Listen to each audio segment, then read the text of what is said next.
माझा पती कालेकोशाचा असून कठोर मनुष्य होता. त्याच्या वतीने मी दाविदाकडे क्षमा मागायला गेली. दावीद म्हणाला, धन्य तुझ्या दुधाच्या पाण्याची, तू स्वतः धन्य.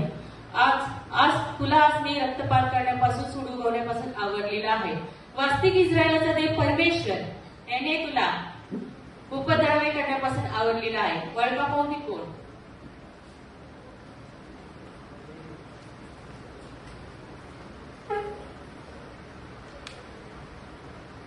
100 मेंढर, 300 मेंढर आहे आणि 100 बकऱ्या होत्या.